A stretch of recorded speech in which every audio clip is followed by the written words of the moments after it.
Assalamualaikum warahmatullahi wabarakatuh. Halo semuanya, kami dari kelompok 6 akan memberikan penjelasan mengenai ranah efektif dalam pembelajaran.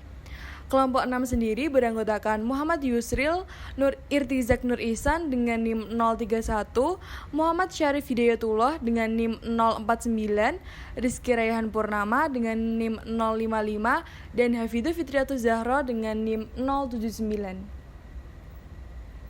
Penjelasan kita akan mencakup mengenai definisi, karakteristik dari ranah afektif, dan juga tingkat dari ranah afektif.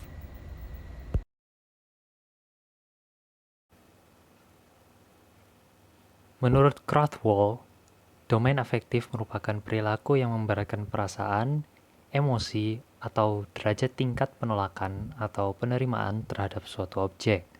Sementara menurut Sujana, domain afektif berhubungan dengan sikap dan nilai. Hasil belajar tampak dalam berbagai tingkah laku seperti perhatiannya terhadap pelajaran, disiplin, motivasi belajar, menghargai guru dan teman sekelas, kebiasaan belajar, dan hubungan sosial. Sementara menurut Yusuf, domain afektif merupakan tingkah laku yang mengandung penghayatan suatu emosi atau perasaan tertentu. Domain afektif bertujuan menekankan pada irama perasaan, emosi, atau persetujuan terhadap penerimaan atau penolakan. Tujuan afektif berubah-ubah dari perhatian sederhana sampai fenomena tertentu sampai kompleks, tapi kualitasnya tetap secara internal pada karakter dan suara hati. Ini adalah domain minat, sikap, apresiasi, nilai, dan penyimpangan. Siswa dapat menunjukkan sikap terhadap ilmu pengetahuan, cara-cara yang dapat diobservasi, meliputi bergabung dengan kelompok studi, berpartisipasi aktif dalam kelompok studi, membaca, mendapatkan koleksi spesimen, mengunjungi museum atau kebun binatang, mendesain eksperimen ilmu, menguji buletin, mengkonsultasikan sumber lain, menyediakan waktu untuk kerja di laboratorium di luar kelas, mengulang eksperimen, memperbaiki eksperimen, dan menanyakan semua hal. Karakteristik yang pertama adalah minat atau interest. Menurut Doyle Freire yang dikutip oleh Wayan Nurkancana dalam bukunya Evaluasi Pendidikan, minat atau interest adalah gejala psikis yang berkaitan dengan objek atau dari pengertian tersebut, apabila seseorang senang terhadap objek atau aktivitas tertentu, maka ia akan mempunyai minat yang besar terhadap objek itu. Sebagai contoh, apabila siswa senang dengan pelajaran sejarah Islam, maka ia akan menaruh minat yang besar terhadap pelajaran tersebut. Misalnya, dengan memperhatikan pelajaran tersebut dengan baik, banyak membaca buku-buku sejarah Islam, senang bertanya kepada guru tentang pelajaran itu, dan sebagainya. Jadi, minat merupakan faktor pendorong individu untuk melaksanakan usahanya. Aktivitas yang menstimulus perasaan senang pada individu. Yang kedua adalah sikap atau attitude. Sikap merupakan kecenderungan untuk merespon sesuatu, baik individu, tata nilai, peristiwa, dan sebagainya dengan cara-cara tertentu. Dalam proses belajar mengajar, terlihat adanya sikap siswa seperti kemauannya untuk menerima pelajaran dari guru, perhatiannya terhadap apa yang dijelaskan oleh guru, penghargaannya terhadap guru. Jadi, sikap akan memberikan arah kepada individu untuk melakukan perbuatan yang positif ataupun negatif. Yang ketiga adalah nilai atau value. Sebagaimana yang dikutip oleh Dr. Andes Haji Muhammad Khabib Toha dalam buku Kapital Selekta Pendidikan Islam, Sidi Ghazalba mengartikan nilai sebagai sesuatu yang bersifat abstrak. Ia ideal, nilai bukan benda konkret, bukan fakta, tidak hanya persoalan benar dan salah yang menuntut pembuktian empirik, melainkan soal penghayatan yang dikehendaki dan tidak dikehendaki, disenangi dan tidak disenangi. Dari kedua pengertian nilai tersebut, dalam hubungannya dengan proses belajar mengajar, siswa mampu menghayati sebuah fenomena sehingga ia dapat membedakan benar dan salah, baik dan buruk, dan mana yang lebih penting dalam hidup. Yang keempat adalah konsep diri atau self-concept. Konsep diri merupakan Yang keempat adalah konsep diri atau self-concept. Konsep diri ini merupakan aspek afektif yang mengontrol perilaku siswa sesuai dengan prinsip-prinsip yang tertanam dalam dirinya. Jadi, adjustment dapat diartikan sebagai penguasaan, yaitu kemampuan membuat rencana dan mengatur respon-respon sedemikian rupa sehingga dapat menguasai atau menanggapi segala macam konflik atau masalah.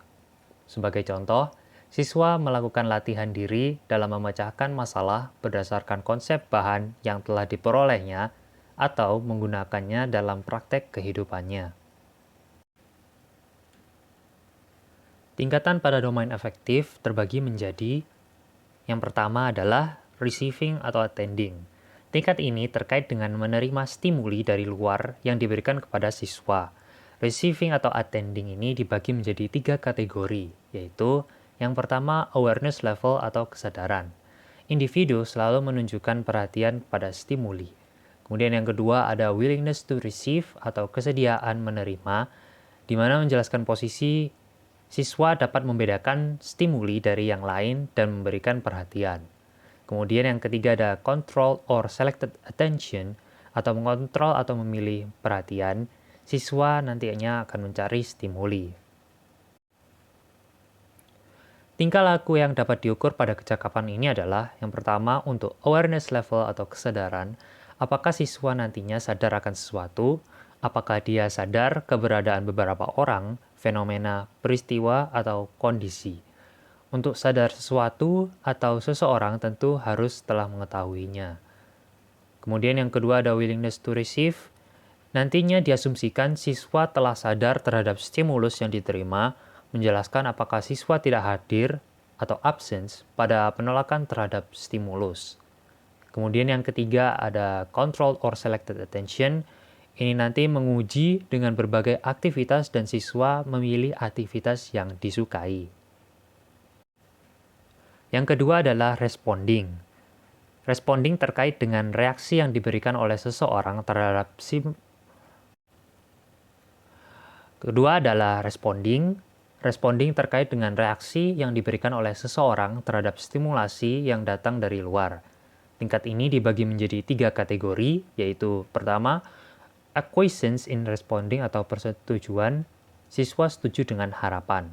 Yang kedua, willingness to respond atau kesediaan menjawab, yaitu jawaban dari siswa terus meningkat karena dorongan dalam dirinya.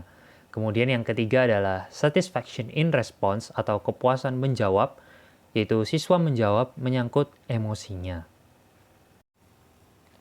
Tingkah laku yang diukur adalah yang pertama dari acquiescence in responding atau persetujuan dalam menjawab itu, apakah siswa ingin atau tidak menunjukkan bermacam tingkah laku untuk merespon stimulus.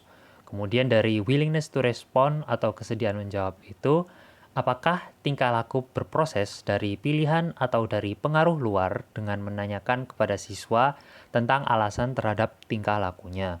Kemudian yang ketiga, satisfaction in response atau kepuasan menjawab, ini nanti terkait pada apakah perasaan puas atau reaksi emosi positif menyertai tingkah laku siswa. Yang ketiga adalah valuing atau penilaian. Valuing menjelaskan peningkatan internalisasi diri sama dengan tingkah laku seseorang yang cukup konsisten untuk menilai dan dikategorikan menjadi 3, yaitu pertama acceptance of a value atau penerimaan terhadap suatu nilai, yaitu penerimaan secara emosional terhadap proposisi atau doktrin dengan pertimbangan yang cukup kuat. Kemudian ada preference for a value atau pemilihan suatu nilai, yaitu perasaan bahwa tujuan yang ditujukan antara penerimaan nilai dengan komitmen atau hukuman terhadap keterlibatan di tempat tersebut.